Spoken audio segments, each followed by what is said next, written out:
My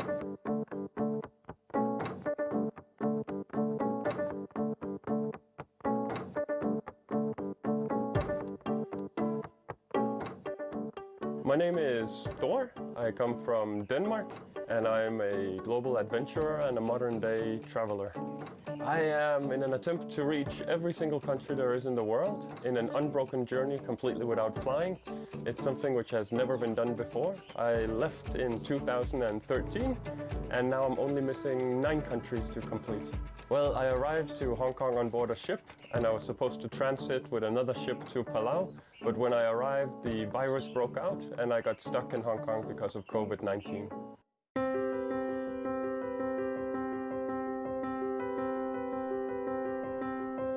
Welcome to Wong Chuk Yeung, which I'm absolutely sure I'm mispronouncing. It's a small village which has been around for 17 generations, so there's a lot of Hong Kong history right here. But obviously it has developed a lot over the years. And I'm staying in a small apartment on the backside of these buildings over here. Oh, I really like living here because I enjoy hiking. And if we go around the corner here, then there's a staircase that runs up into the forest up on the hill behind us. And then I can take another path, and that connects me to Maclehouse 7. And then the world is open to me. I can go left, I can go right, I can connect to the Wilson Trail and all the trails in the world. So I really enjoy being up here. It's quiet, there's no traffic, there's not too much noise. The villagers are super friendly and very accommodating. So I'm having a good time here. It was through the Danish community. There are roughly 300, maybe 400 Danish people here, and I'm Danish, I'm from Denmark. So they connected me, they said, we're going to help you out. And one of the Danish guys, he's been living here in this village. He's been living in Hong Kong for more than 30 years. I'm not sure how long he's been here in Wong Chuk Yeung, but he has the small apartment. And the small apartment was going to be empty for 1 month between people who are renting it. So he said, why don't you come and stay and use it for 1 month? I forget what it's called, but I'll be going somewhere that's closer to downtown. And then I'll be staying in the apartment of the Danish Seamen's Church. So the Seafarers Church for Denmark in Hong Kong has a priest. And the temporary priest left a few days ago. And right now the borders are closed, so no one who's not a resident cannot come to Hong Kong. So the Seafarers Church is not getting a new priest anytime soon. And the apartment is going to be empty, so I can live in it for a while. I've reached 194 countries from the targeted 203 in total. I have many good and unforgettable, I hope unforgettable, memories from around the world. Most of them are with people. I met a lot of amazing people and had good times with them. But to pinpoint a few, when I was in Florida, I saw a rocket go into space and put up a satellite. I thought that was absolutely amazing. When I was in Solomon Islands, I saw maybe 200 or 300 dolphins come jumping just next to the beach while I was sitting and eating some papaya. I saw all of these coming. Also in Solomon Islands, I was very lucky to stay in a small village for a few days. And they had no electricity and they had no running water, a very simple life. And I brought my laptop, and the village elder, he said, can you show the children a movie? And we were watching a Disney movie on my laptop, and more than 80 people were sitting around my laptop watching a movie.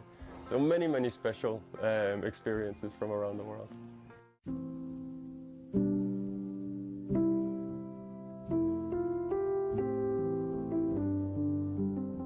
I'm traveling with 2 backpacks when I go. I haven't been traveling for a long time, but this is the big one, of course, and this is where I put all my clothes and socks, and I put my sleeping bag inside, and I have mosquito net, and I have a hammock, and I have some first aid. But it's almost empty now because I'm staying in this apartment, and this has become my home, so I unpacked. And this is my small bag, and this is the one that I bring inside the bus or inside the train. I have between my legs, and I have some electronics, a headset, I have a book if I want to read a book, and I have my paperwork for immigration and for customs, and some first aid and things like this. So the general idea is that this is everything that I need right now, and this is stuff that I can put underneath the bus or on top of the bus or in storage. I'm very, very tired of living out of a bag. I enjoy, in some way I enjoy being in Hong Kong because it gives me a more normal life. I go shopping, I cook for myself, I put my clothes inside inside a closet. I don't like living out of a bag, and on average I've been moving from one country to the next every 12 days on average.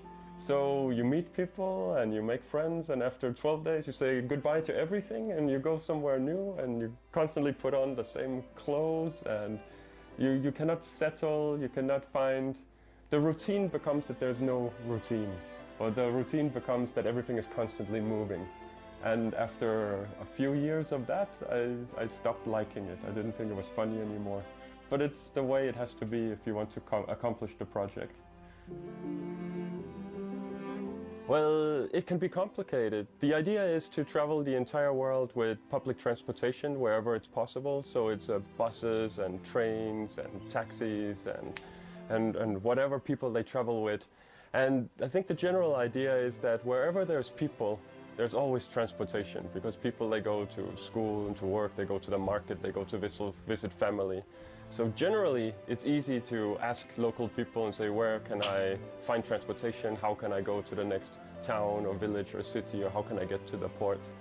But the complications, they start if I need to go to small island nations in the Pacific, because there are no ferries and there are not many connections. And then I need to ask if I can come on board a container ship.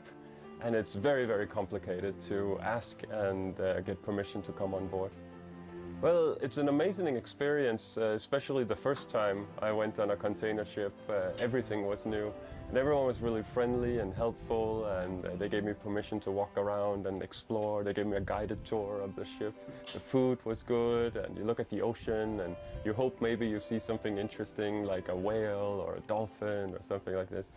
But in reality, normally you only see water. You see water all the way to the horizon, and then you have the sky above you. And then after a few days on board the ship, because you don't have a job on the ship, you're just waiting. And it's limited where you can go. So maybe you can read a book, or you can watch a movie, or you can sleep, or if you're lucky, you can speak to some of the crew on board the ship. Now I've been on board 25 ships. And if I'm on board for 2 or 3 days, I really, really enjoy it, because it's like a break. I get some resting time from the world. I disconnect completely. But if I'm on board for 3 weeks, then sometimes it becomes a little bit long.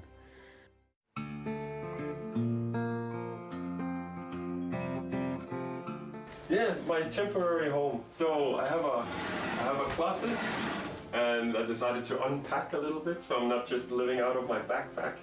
And I have some of my running clothes, my underwear, spare pants. I have my uniform. Everything looks like looks like this. And I had a new uniform made in Hong Kong, which also looks like this, but I just need a new quality. Socks, my jacket, which I don't need anymore because it's 32 degrees every day. But yeah, so I unpacked a little bit. It's a different feeling. So now I'm in charge. I do my own laundry, I do my own shopping, I do my own cooking. So I do my laundry, then I dry my laundry out on the balcony, and then after I fold it and I put it inside the closet. And I've not been doing that for almost 7 years. Always I take my clothes and I put it in my backpack. Oh, I miss my home a lot. Maybe even more now, because a lot of people are suffering, and a lot of people, they have hard times. And I can talk to people on video conferences and things like this, but it's not the same. And I miss Danish food, I miss speaking Danish, I miss Danish milk. I love milk, and milk is good. Around the world I find good milk, but I think that the milk that is the best milk is the milk where you grew up, for everyone around the world.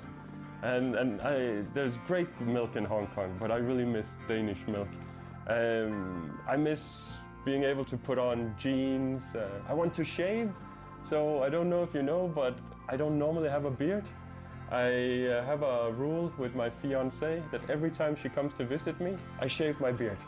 And then when she goes home, I let it grow again. But this time, because of the virus, she cannot come and visit me, and my beard is really, really long. So I miss having a normal life, and I miss not thinking about how can I get to the next country and when will this continue. I just want to go home and be a normal person.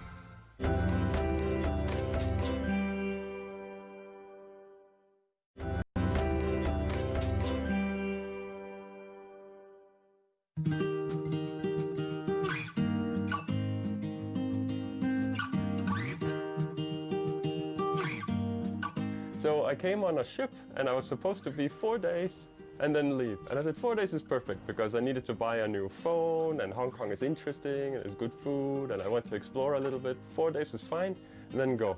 And I came on January 28th. So it was right around Chinese New Year.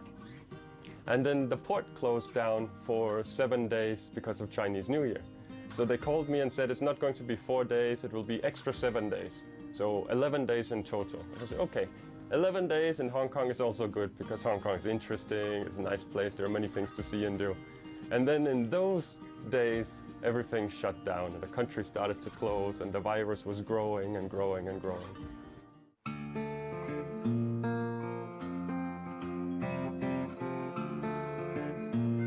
This is my friend Paul. We met very early on in my stay here in Hong Kong. Paul, he's operating a walking tour company called Walk in Hong Kong, and he's been showing me around some really cool places like Sham Shui Po, which I really enjoy. Paul knows everybody, and Paul, he knows everything in Hong Kong.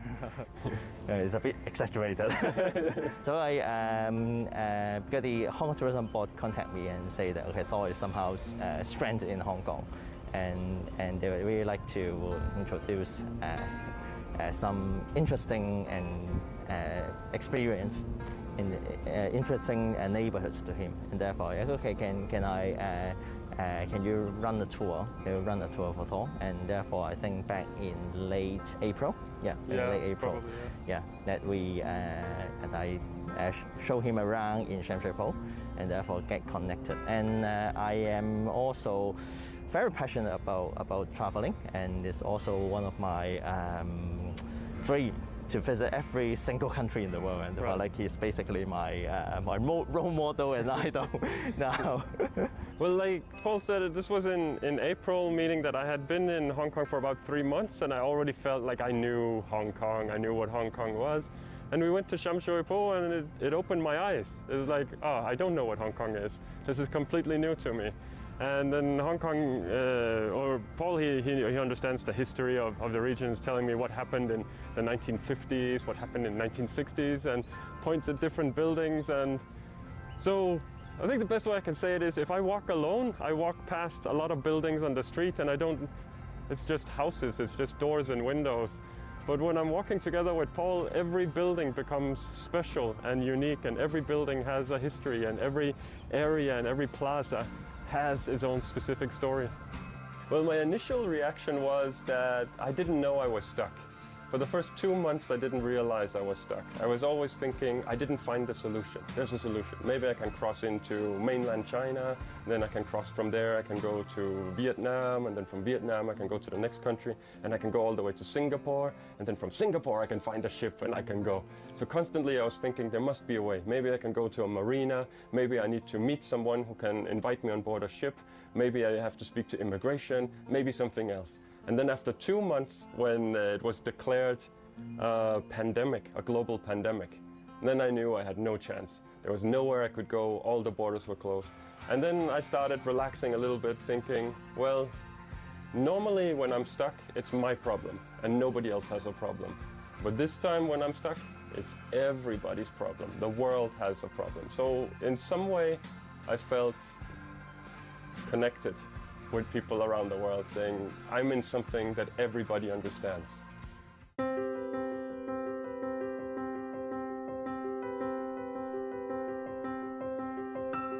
I remember the day I arrived, the agent, he was going to drive me to Sai Kung, where I was staying. And when we started driving and I saw all the forest and all the mountains, I thought we made a mistake and we went to mainland China. I didn't think we were in Hong Kong anymore. So I was really, really surprised.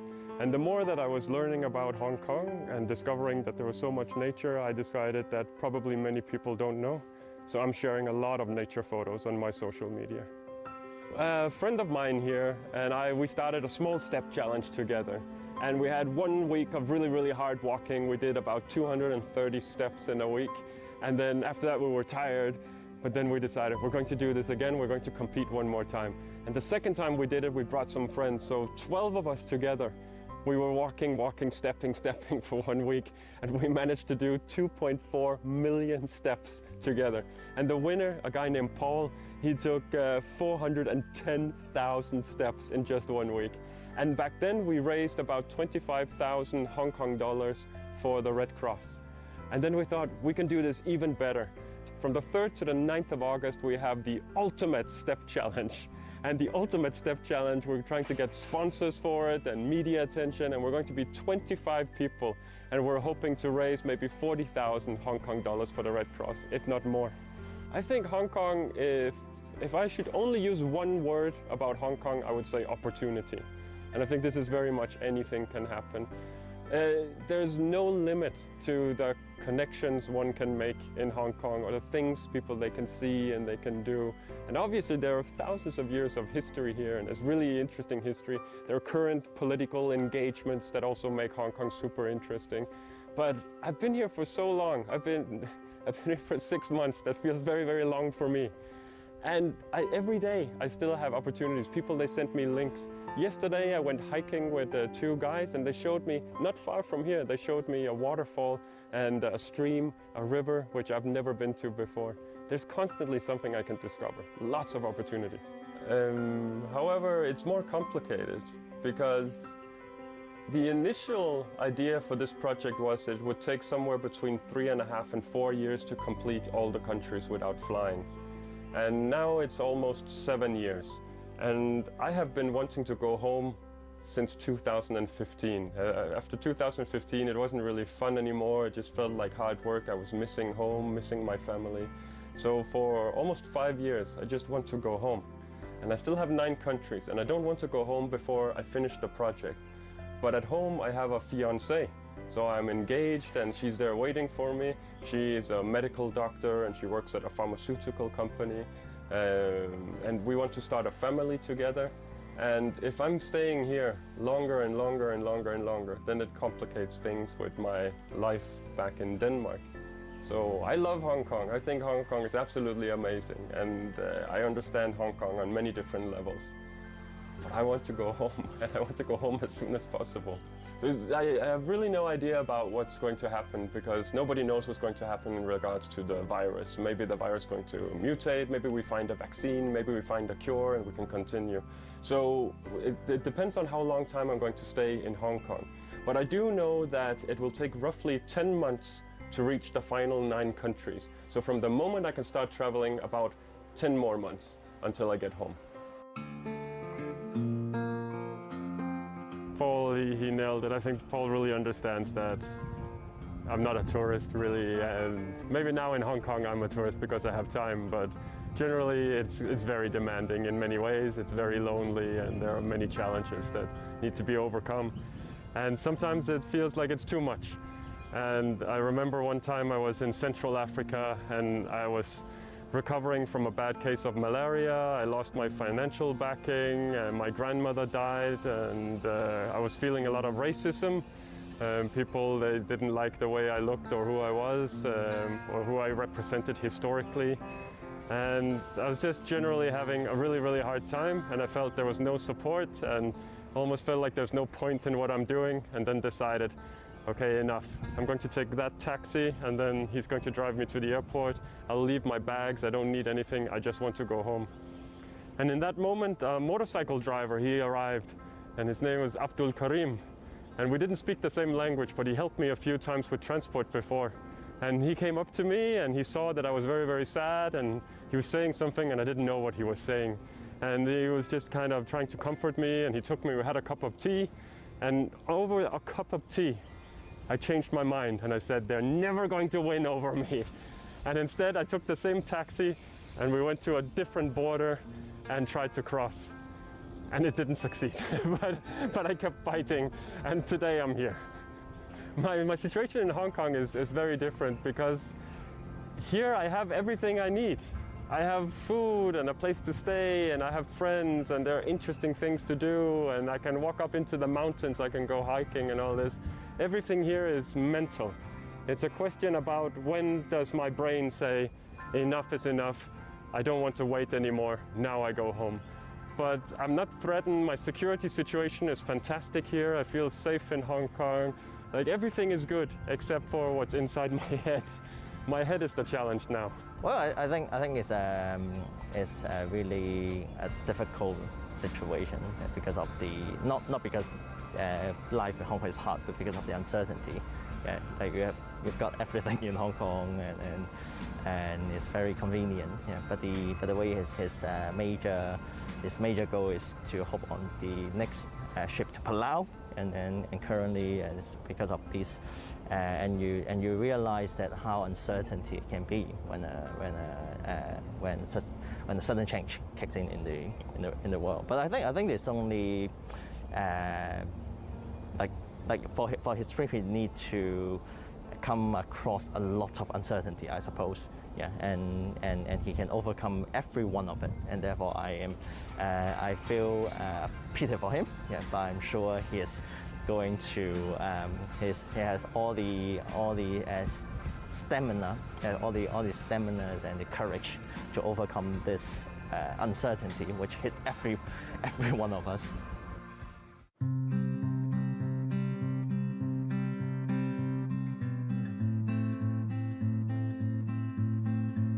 But I think like many people who come to Hong Kong and start to discover Hong Kong and explore Hong Kong, I was surprised that so much of Hong Kong is nature, because in my head Hong Kong is just a city. It's just a lot of cars and tall buildings and busy places and shopping and so and so. And it's truly amazing for me to discover all the waterfalls and beaches and mountains and forests, and that 75% of Hong Kong is nature and only 25% is urban. And then I have a lot of local friends here, and they take me to local areas in different parts of Hong Kong. And again, I'm surprised to see that I've been here for 6 months and I don't know everything. Like every time people that can bring me somewhere new that I didn't know existed, or a neighborhood that's a little bit different from another neighborhood. And I think Hong Kong is immensely rich, really, really rich in culture, in history. I think it's quite unique, and I think it's a timestamp that the world will always remember COVID-19. And then when I talk about my journey and I say, well, I was stuck in Hong Kong during COVID-19, then everybody will remember where they were during COVID-19. And because I've been here for as long as I have,